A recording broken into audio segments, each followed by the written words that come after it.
Ačiū, Karoli, ir mes jau pereiname į finalinę dalį mūsų konferencijos ir žodį aš perduodu profesoriui Mizurui. Tai dėkoju už suteiktą galimybę toliau kalbėti ir pradėdamas šitą baigiamąją dalį, diskusijų dalį, norėčiau diskusijas pradėti ties šios sesijos pranešimais, kadangi jie yra švieži, ką tik išgirsti, ir dėl to siūlyčiau auditorijai paklausti, pasisakyti savo poziciją, išdėstyti dėl išgirstų klausimų perteikimo, kuriuos padarė mūsų pranešėjai. Kas norėtų tiesiog dėl išgirstų šios sesijos metu išsakytų teiginių, tezių, išvadų paklausti arba pasisakyti.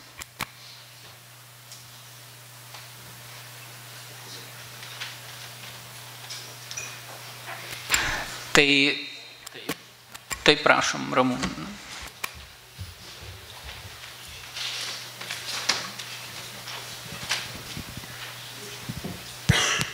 Ačiū.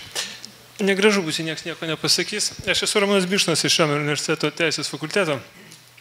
Tai dėl sutuoktinio atsakomybės šiek tiek sureaguosiu, kažkiek ir aukščiausio teismo stosiu ginti. Tai buvo nueita abiejų kalbėtojų toli, gražiai prie konvencijos žmogaus teisų. Mano galva, kad viskas buvo vėlgi gana paprasta su atsakomybės, sakykim, paskirstimo įrodinėjimo.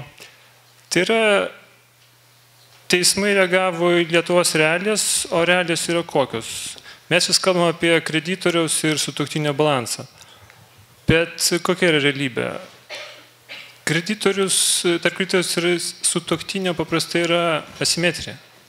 Ir informacinė, ir visokia kitokia. Tai yra, kreditoriai pas mus paprastai yra instituciniai.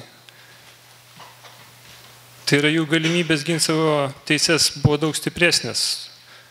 Sutuoktinio atitinkamai daug menkesnės. Tai visa, ką teismas darė, mano tezė bus, jis paprasčiausiai lygino egzistuojančią simetriją ir tiek.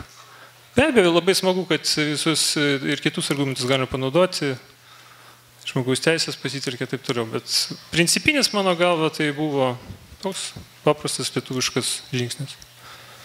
Bet tai, ko puikiausiai, tai gali tapti diskusijos pradžia, jeigu manot, kad tai galima papildyti, išplėsti, paneigti. Ačiū.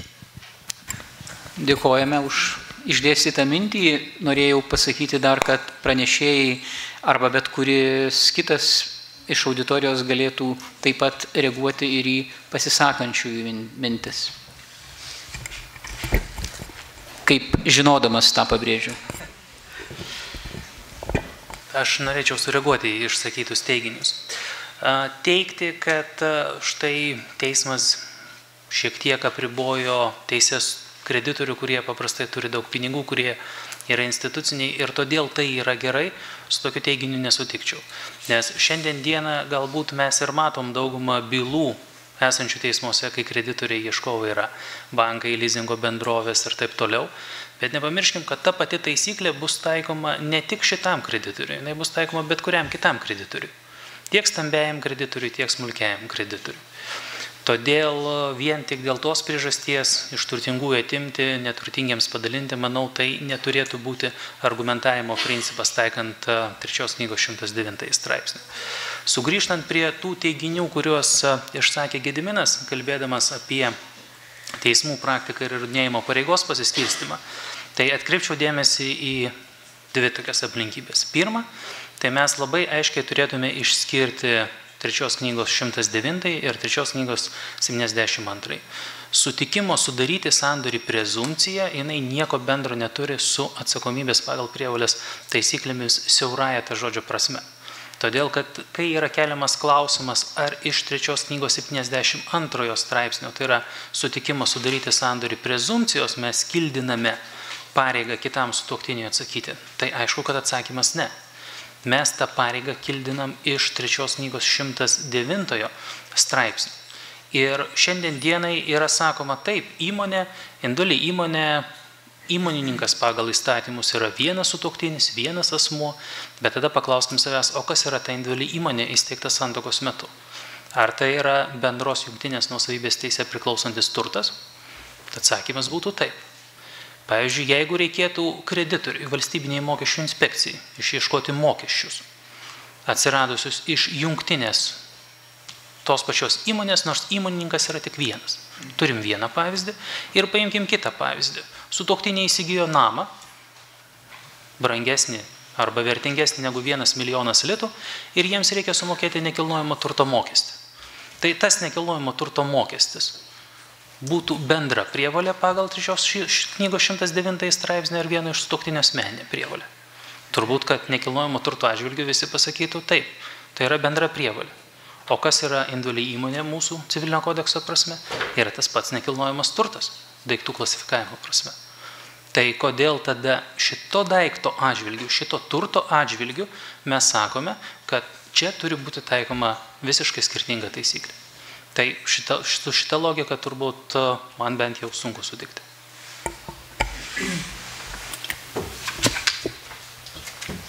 Dėkoju taip pat. Ar dar būtų pastebėjimų, klausimų? Aš gal vieną pastebėjimą. Taip, prašom. Naudžiausiu savo teise. Arti turėti mikrofoną. Tai mano galva, kad kalbant apie 2012 metų gruodžio 7 dienos Lietuvos aukščiausio teismo nutartį, kuria buvo atmestas reikalavimas priteisti subsidiariai iš sutuoktinio pagal kito sutuoktinio įsteigtos ir valdomos individualios įmonės prievolės. Tai esminis momentas yra tai, kad tą sandorį, iš kurio nevakildinama ta kito sutuoktinio prievolė, sudarė ne jo sutuoktinis kaip individualios įmonės savininkas, o individuali įmonė, turinti teisinį subjektiškumą.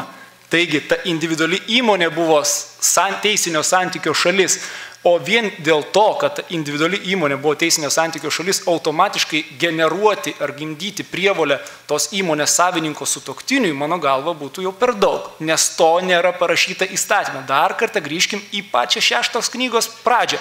Prievolės kyla iš sandorių arba ten tų visų reikalų, kurie pagal įstatymą yra kaip pagrindas kilti prievoliai. Taigi, nėra to įstatymo. Taip. Galvojau nepasisakyti, nes praktiškai Saulius pasakė tai, ką aš norėjau pasakyti, bet Gedimino kalba negaliu, vis tiek turiu pasakyti. Aš manau, visiškai totaliai klaidingas mąstymas. Tai mes turim pradėti galvoti nuo to, tai kas tada yra jungtinė nuosavybė, ką Saulius ir bandė pasakyti. Tai individuali įmonė kaip tokia. Yra jungtinė nuosavybė, aš Gediminai paties klausiu, ar nėra? Ar tai yra jungtinė nuosavybė? Pajamos, kurios generuojamos iš tos įmonės, būtų tik to sutuoktinio, kuris yra nurodytas kaip savininkas tos įmonės, ar visgi abiejų sutuoktinių?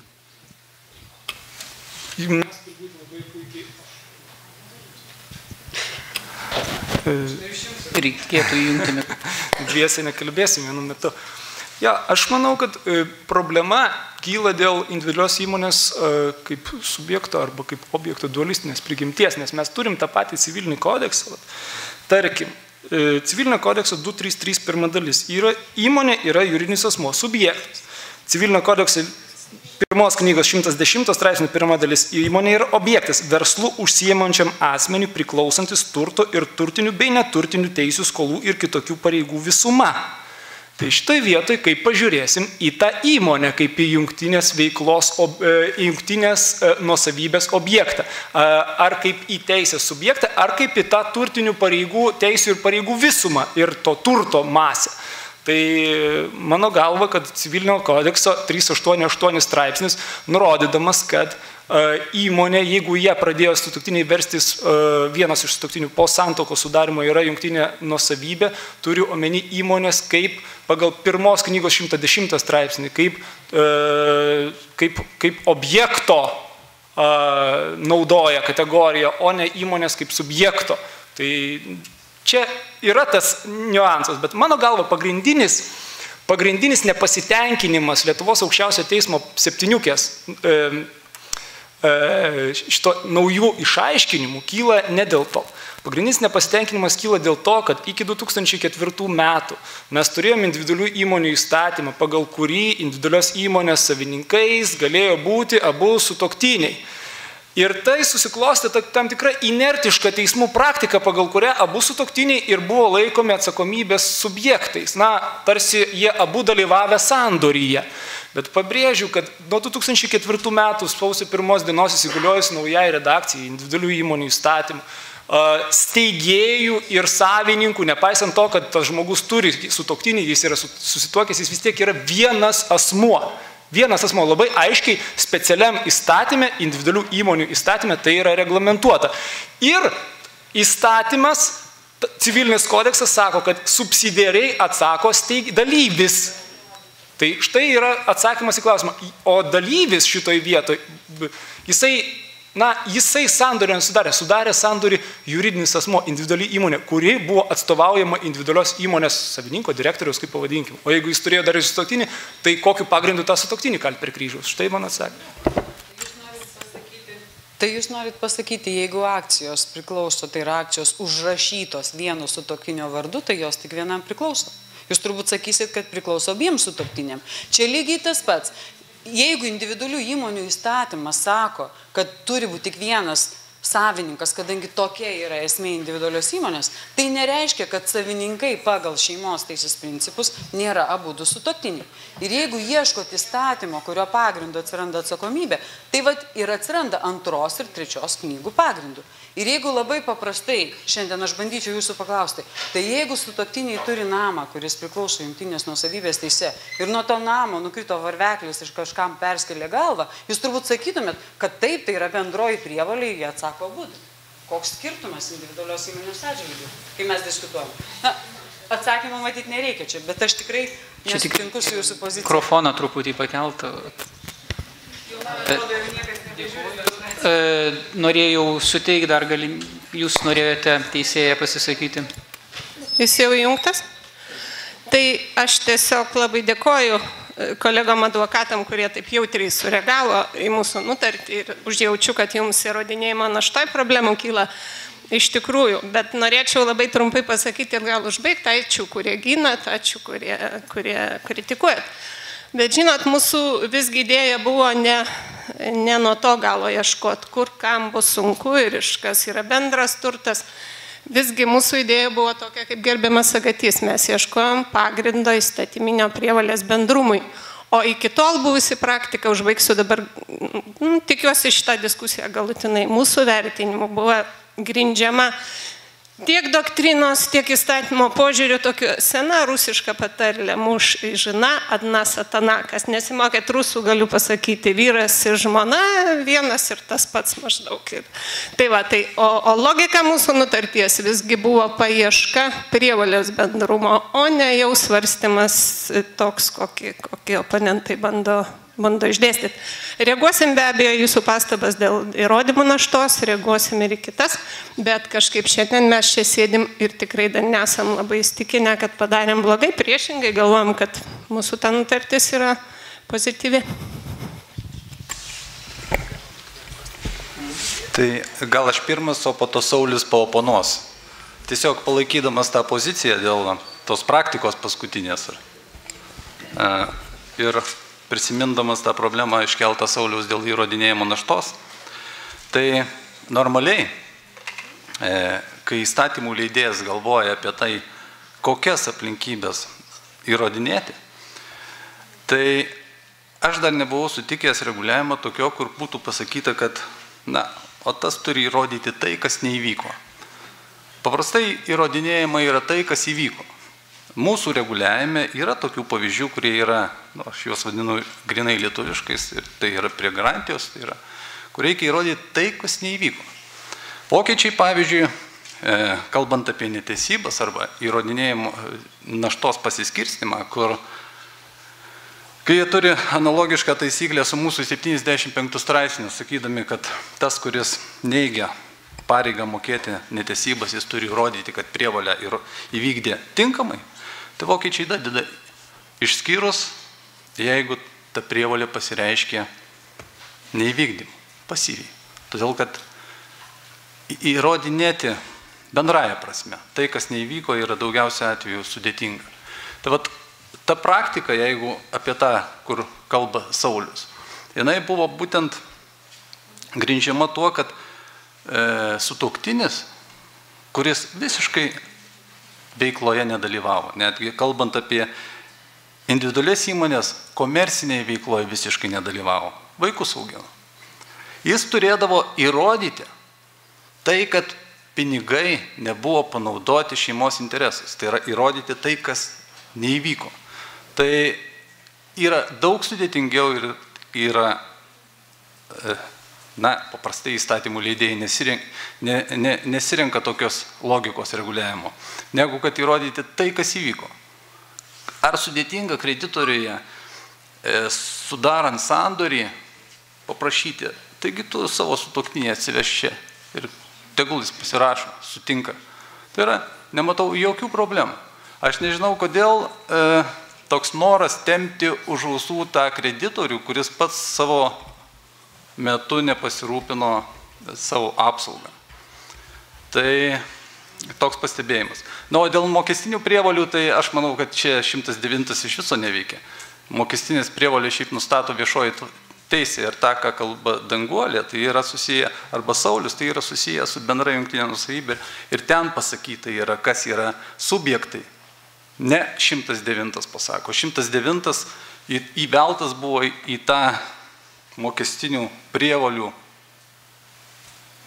visą supratimą naują, tik tai dėl to, kad tiesiog buvo pagalba kreditoriams.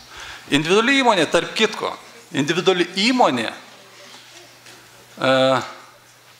neturtas sukuria prievolės. Arba jeigu turtas sukuria prievolės, tai įstatymas labai aiškiai pasako, kad, pavyzdžiui, mano automobilis, kaip padidinto pavojų šaltinis, keliaudamas, gali man prievolę sukurti. Mano turtas su sutuoktinė, kuris įregistruotas mano vardu, gali man prievolę sukelti. Todėl, kad tai yra 109 straipsnį parašyta.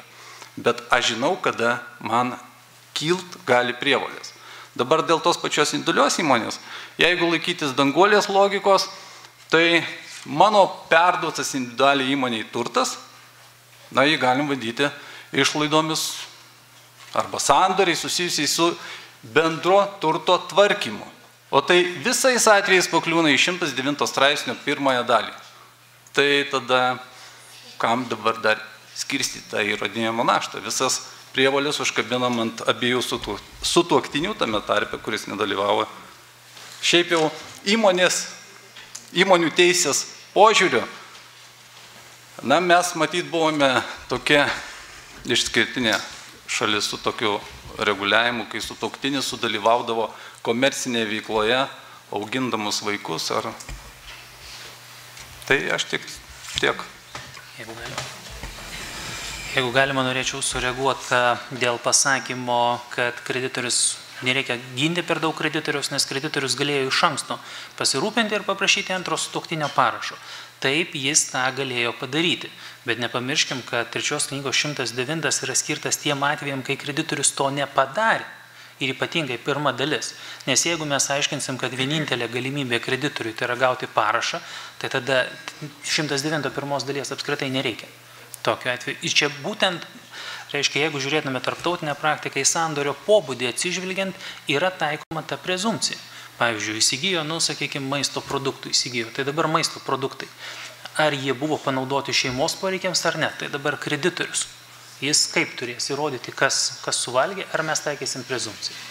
Ir manau, kad šitoj vietoj problema yra galbūt ir gerai, ir blogai, dėl to, kad praktika susidūrė su individualiom įmonėm kaip pakankamai sunkiu, pavyzdžiui, išspręsti tą klausimą. Bet galbūt blogai yra tai, kad individualių įmonių atvejais buvo išplėstas ir perkeltas visiems kitiems atvejams ir dabar suprantant 3 knygos 109 straipsnį, jo pirmąją dalį, ką turi įrodyti kreditorius.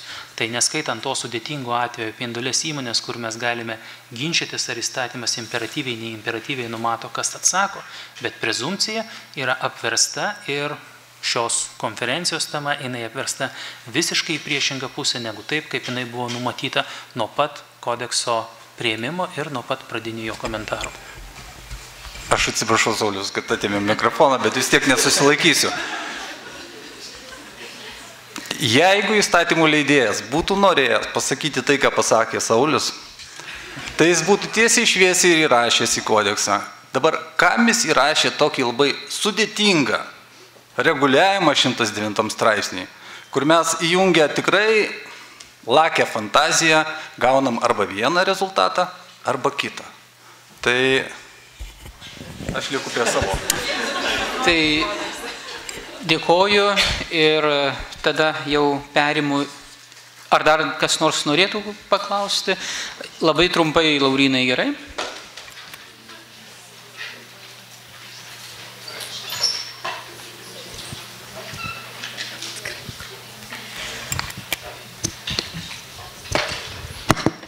Ačiū už galimybę. Aš gal ne tiek iš šeimos teisės pusės, trumpai iš daiktinės teisės pusės, nes jūs palėtėte visi šitą problemą. Ne tiek replikuoju į kažkurį konkrečiai, bet galbūt į pačią problemą tam tikrų kampų norėčiau pažvelgti ir ją iškelti. O problema yra ta konceptuali. Tai kas yra individualiai įmoniai perduoto turto savininkas? Kažkaip tai susidaro įspūdis, kad tai yra ir individuali įmonė, tai yra ir jos savininkas. Kartais nepagristai sutapatinama žodis savininkas. Ir iš tikrųjų gaunasi toks aiškinimas, kad mes šitoj srity sukūrėm trusto situaciją. Kad individuali įmonė veikia kaip patikėtinis, turi teisinę nuosavybę, o dar yra vadinamieji savininkai, beneficiarai. Tai pas mus, pagal mūsų daiktinę teisę, jeigu keli asmenys turi nuosavybę, tai gali būti tik bendroji nuosavybė, nes mes nepripažįstam nuosavybės skaidimo. Tai nuo to reikėtų pradėti. O siūlyčiau spręsti problemą, arba pakeičiant įstatymę dalyvio pavadinimą individualios įmonės savininko, jeigu mes jau pripažįstam individualią įmonę kaip juridinį asmenį, ir kuris turi teisę į turtą, tai tiesiog jį pervadinti į dalyvį. Arba dalyvio teises turi abudu sutuoktiniai, abudu turi vieną savininko bendrovių teisės prasme, įmonių teisės prasme titulą, bet jis nėra joks savininkas daiktinės teisės prasme. Tai čia prasideda sisteminiai nesuderinamumai ir subjektas ar objektas, tai individuali įmonė įstatymė yra aiškiai parašyta, kad perduotas turtas individualiai įmonė yra būtent jos nuosavybė, ne kažkieno tai kito. O paskui mes traktuojame, kad visa įmonė yra kažkieno tai nuosavybė. Dalyvio teisės įmonė gali būti nuosavybė, bet ne pati įmonė, nes jai įstatymų leidėjas davė subjektiškumą. Ačiū. Dėkoju už išsakytą mintį ir jums leidus perimu jau baigiamajam apibendrinimui bei tam tikram papildymui šitą iniciatyvą į savo rankas.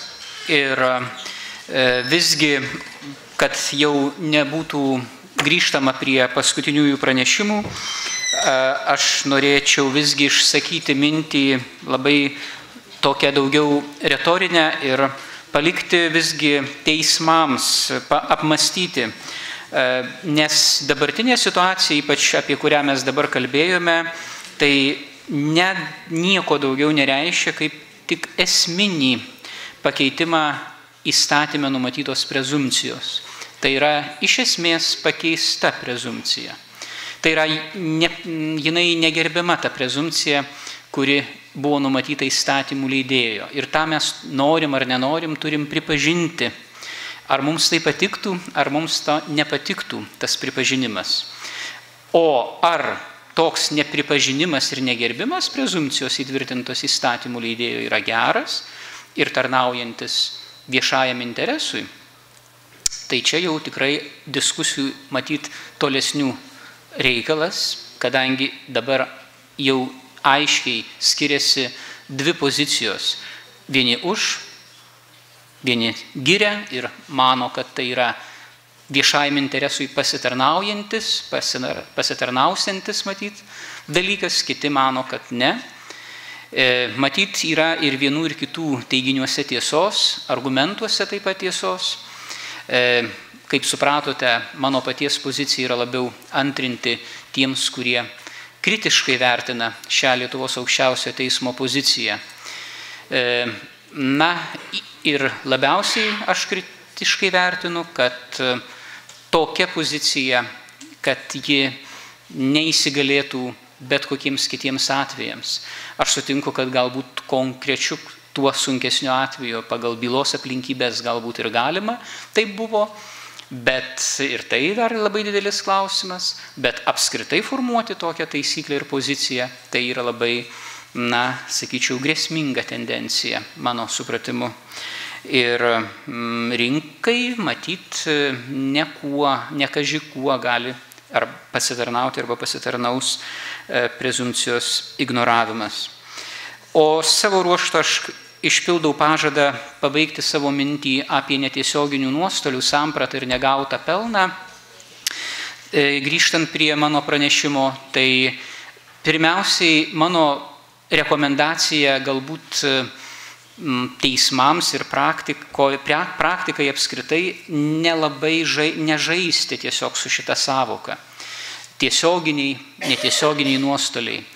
Mano supratimu, iš dalies prisižaidė įstatymų leidėjas 6.249 straipsnyje įvardindamas tiesioginiais nuostoliais turto sugadinimą arba sunaikinimą bei patirtas išlaidas dėl pažeidimo, skliausteliuose nurodydamas, kad tai yra tiesioginiai nuostoliai, toliau įvardindamas negautą pelną arba negautas pajamas, bet kodėl taip atsitiko, kad negautas pelnas visada, iš esmės dabar, yra traktuojamas kaip netiesioginiai nuostoliai, aš negaliu atsakyti į šitą klausimą.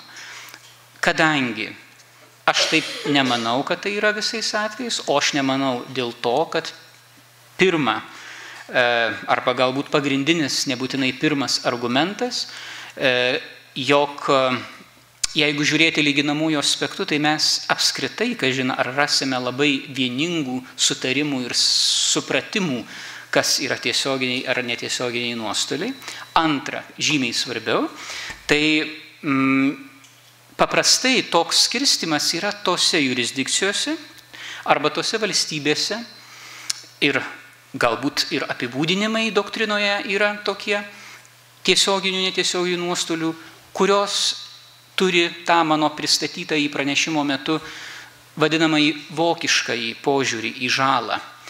Tai yra žala arba žalą suprantant kaip tam tikro pirmiausiai saugomo objekto turto sugadinimą, sunaikinimą, asmens sužalojimą arba subjektinės teisės pažeidimą. Tai yra tas metafizinis požiūris į žalą, kur dominuoja. Ir dėl to tiesioginė arba reali žala yra pirmiausiai ta, kuri pasireiškia būtent to objekto pakenkimu, o netiesioginė žala ir nuostoliai yra plaukianti iš tos realios žalos, pirminės žalos. Tai be abejo, tokiu atveju, jeigu mes sužalojame asmenį arba sugadinam turtą ir jis negali būti naudojamas ir negali uždirbti pajamų, tai taip, šituo atveju mes turėsime realią pirminę žalą pasireiškiančią to turto sugadinimu ir iš šitos žalos plaukiančią kitą jau žalą arba plaukiančius iš pirminės žalos padarinius, neuždirbimą pajamų, neuždirbimą pelno, negautą pelną. Taip, čia negautas pelnas galės būti laikomas pagal tokį apibūdinimą tų valstybių požiūrį netiesioginiais nuostoliais. Bet tarkim tuo atveju, kai nėra sugadinamas, saugomas koks nors turto objektas ar sužalojamas asmuo, o tiesiog atsiranda kiti nuostoliai. Pavyzdžiui, yra nutraukiama sutartis, aš pereinu į sutartinius santykius, bet galbūt ta sutartis nutraukiama nebūtinai dėl kitos šalies, arba ne vien tik dėl kitos šalies, bet ir dėl trečiojo asmens įsikišimo, įkalbėjimo savo naudingą linkmę nutraukti santykius ir sueiti su tuo trečiuoju asmeniu į tolesnius santykius. Taigi būtų ir deliktas. Taigi šitoj situacijoje gali būti taip, kad jokia ta reali metafizinė prasme žala nebus padaryta, joks turtas ar asmuo nebus sužalotas, bet bus negautas pelnas. Tai yra, pavyzdžiui, pirkėjas atsisakys pagal sudarytą pirkimo pardavimo sutartį priimti daiktą, nors jau tokia pareiga įsipareigojusi, o sudarys sutartį su kitu, tai aišku, kad tam pirmajam pardavėjui atsiras negautas pelnas, nes turėtų būti laikoma ir pagal kitų valstybių praktiką yra natūralus pavyzdys, kad jeigu būtų tinkamai įvykdyta pirmoji sutartis, tai jis būtų tą daiktą dar kartą galėjęs ne tą konkretų, bet kitą daiktą dar pagal kitą sutartį parduoti ir taip uždirbti. Bet kadangi pirmojo nepriėmė, tai jis tą patį dar turėjo parduoti. Bet dėl to jis patiria negautą pelną, nes įprastai tai būtų gavęs tokias pajamas. Tai čia yra tiesiog negautas pelnas ir tai nėra kokia nors plaukianti žala iš kokios nors pirminės realios padarytos žalos. Tiesiog negautas pelnas kaip pirminė žala, kaip tokia. Ir dėl to tokiu atveju negauto pelno mes jokių būdų negalėtume laikyti netiesioginiais nuostoliais pagal deliktinę civilinę atsakomybę. Taigi, čia aš norėjau šiais dviem pavyzdžiais iliustruoti, ir iliustruoti, kodėl aš išsakiau rekomendaciją atsargiai žaisti su savokom tiesioginiai, netiesioginiai nuostoliai, nes tai yra labai svarbu. Tai yra labai svarbu tiek sutartiniuose santykiuose, tiek deliktiniuose santykiuose ir pagaliau taikant konkrečias netgi kodekso normas, kuriuose yra numatyta tik tiesioginių nuostolių galimybė atlyginimo arba kad neatlyginami netiesioginiai nuostoliai. Labai gerai, jeigu įstatymo normoje parašyta neatlyginamas negautas pelnas. Arba labai gerai, kai konkrečiai sutartyje yra įvardinama, kad negautas pelnas neatlyginamas. Bet jeigu bus kalbama apie netiesioginius nuostolius, tai dar nereikš, kad mes kalbame apie negautą pelną kaip netiesioginius nuostolius, nes tai nebūtinai tokiais tas negautas pelnas turi būti. Na, o dėl negauto pelno įrodinėjimo, tai čia irgi aš pradedu vystyti mintį ir idėją, tiesiog brandinsiu ją toliau, čia buvo pirminis mano tos minties išsakymas, kad šiandieną stebint, kaip aš minėjau, Lietuvos teismų praktiką, kur negautas pelnas apskritai, galima sakyti, nepriteisiamas yra, arba tai yra išimtiniai atvejai, noriu rekomenduoti ir bandysiu vystyti mintį, jog šią problemą reikėtų spręsti keičiant įrodinėjimo pareigos paskirstimą. Tai yra, galbūt galima pereiti prie prezumpcijos pripažinimo, jog preziumuojama, kad dėl tam tikrų neteisėtų veiksmų esant įprastoms aplinkybėms, o jeigu yra žinomos tam tikros ir ypatingos aplinkybės, pasiruošimo priemonės, atlikti konkretus veiksmai, būtų gautas pelnas. Ir galbūt atsakovas turėtų paneigti šitą prezumpciją, tai yra įrodinėdamas aplinkybės, kurios patvirtintų, kad toks pelnas nebūtų gautas, nes nebuvo tam tikrų įprastų aplinkybių ar nebuvo tam tikrų ypatingų aplinkybių gauti tam pelnui, kurio reikalauja ieškovas.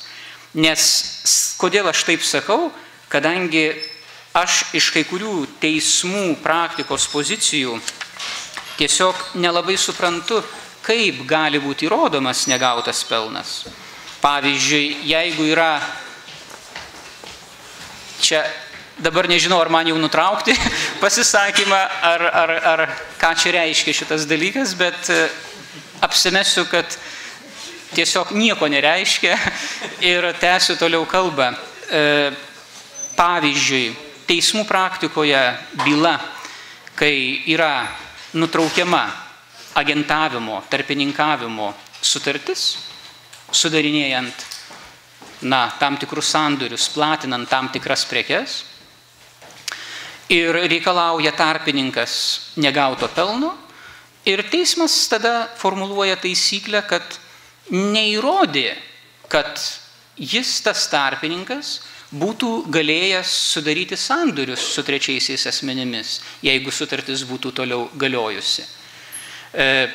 Tai man kyla klausimas, o tai kaip jis tada turėtų įrodinėti? Ar objektyviai įmanoma įrodyti, kad aš būčiau sudaręs tuos sandorius su trečiaisiais asmenimis? Tai analogiškai galima būtų taip sakyti, kad Lietuvos teismas spręstų panašiai bylą mano minėtų pavyzdžių iš kitų valstybių praktikos, kad jeigu nutraukiama pirkimo pardavimo sutartis arba pirkėjas atsisako priimti pagal sudarytą pirkimo pardavimo sutartį daiktą, tai pardavėjas negalėtų išsiieškoti negauto pelno, būtent tokio kainos arba apskaičiuoto pelno pagal kainą, kuri būtų už tą daiktą gauta, nes parduodamas būtų dar vienas daiktas, bet kadangi atsisakė vieno, tai vieno daikto nepardavė jau.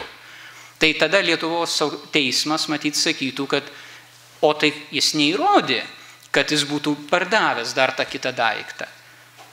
Taigi dėl to aukšto arba permetinimo, 100% permetimo įrodinėjimo naštos ieškovui dėl pelno gavimo pagrįstumo, pagrįsto tikėtinumo, realiai, mano supratimu, šiandieną negautas pelnas, tokia kaip ir išimtinė labai nuostolių kategorija ir rūšis yra.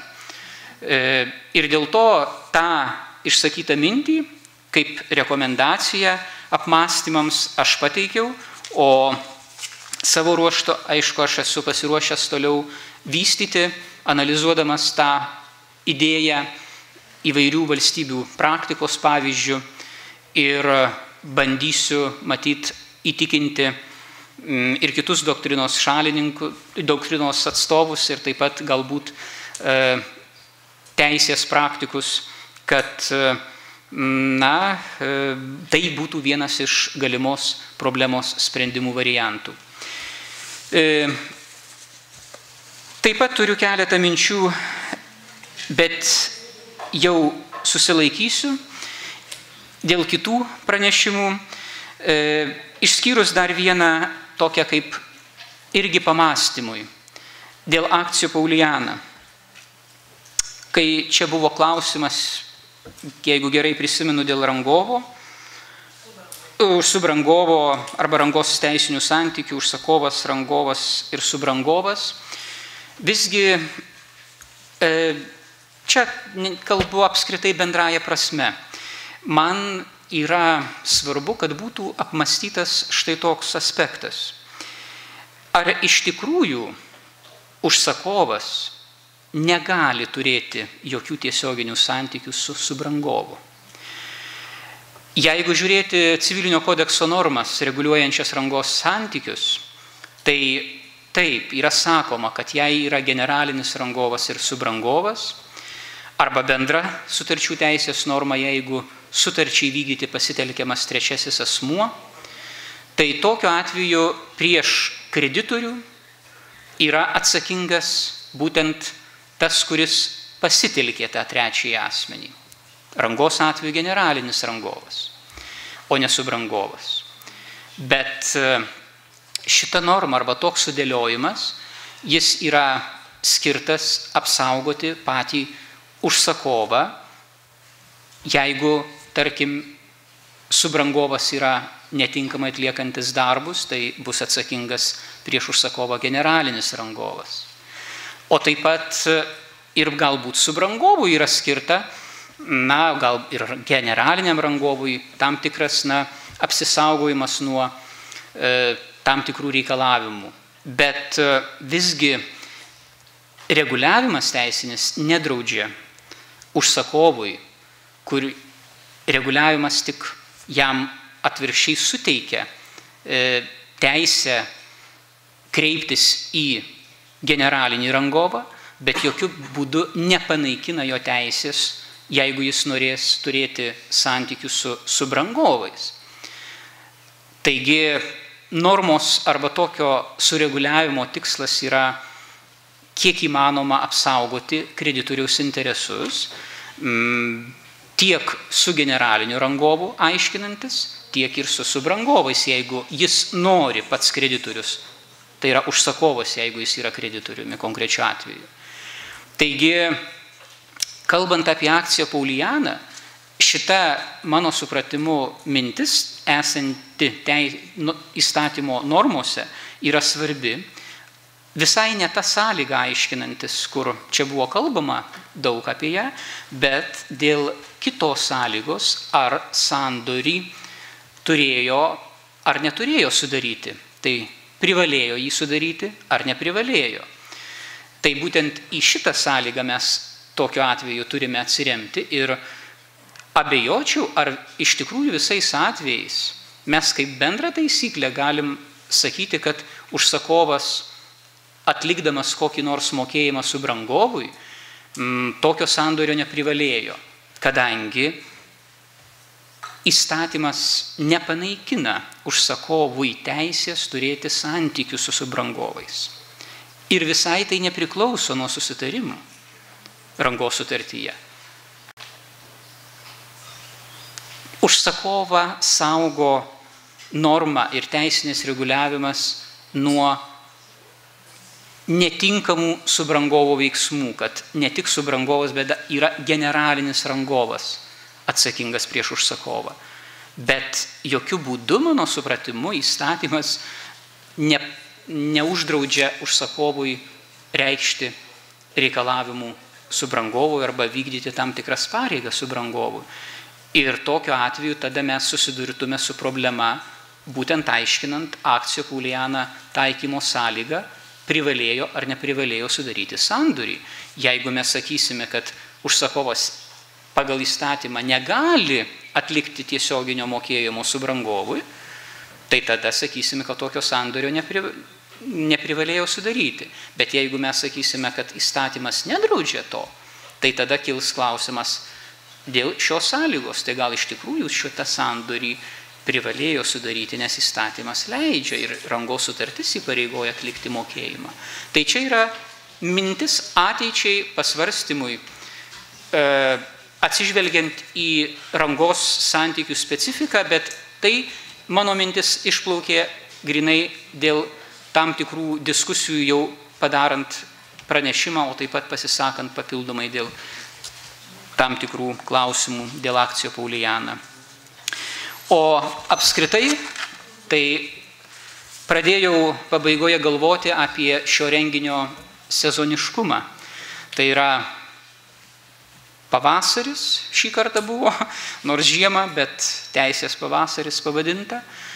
Bet pradėjau galvoti, ar tik pavasaris, nes pavyzdžiui, mano mėgstamiausias metų laikas yra pavasaris, bet ne tik, aš dar mėgstu vieną iš sezonų.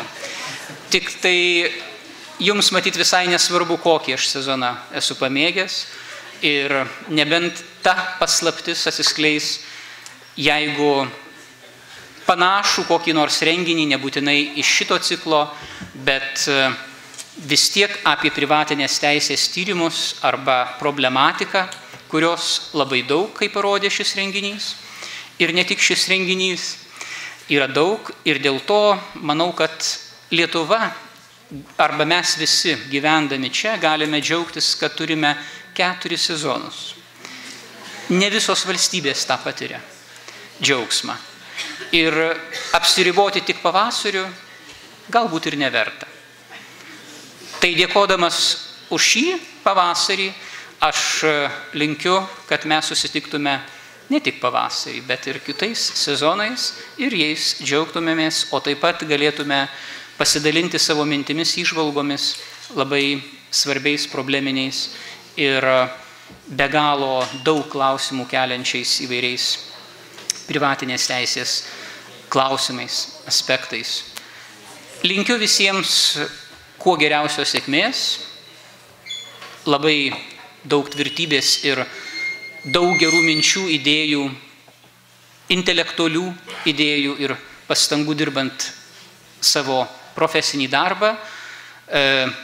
Teismams ypač noriu palinkėti sėkmės ir man atrodo, kad kartais bendradarbiaujant ir diskutuojant, apsikeičiant intelektualiomis pozicijomis ir nuomonėmis bei argumentais gali būti pakankamai geras ir norimas rezultatas, kuris galėtų tenkinti įvairių, tarkim, profesijų atstovų ir akademinės visuomenės, ir teisininkų praktikų visuomenės lūkesčius dėl tam tikrų klausimų, sprendimų, variantų ir teisės normų aiškinimo ir taikymo.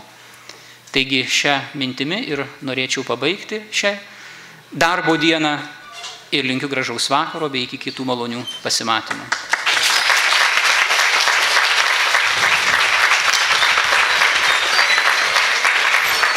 Tiesa, aš dar noriu padėkoti.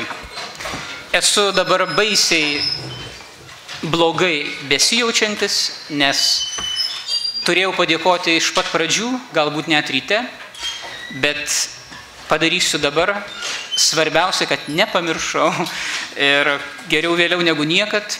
Pirmiausiai labai dėkoju doktorantams, ypač doktorantei Jelenai, už pagalbą organizuojant šią konferenciją, taip pat kitiems doktorantams, kurie prisidėjo ir neturiu jokių, kaip sakyt, priekaištų, tik tai pagyrimą už jūsų darbą ir taip pat dėkoju advokatų profesiniai bendrijai Baltic Legal Solutions Lietuva už paramą arba kitaip tariant už kavos pertraukėles. Tai tiek.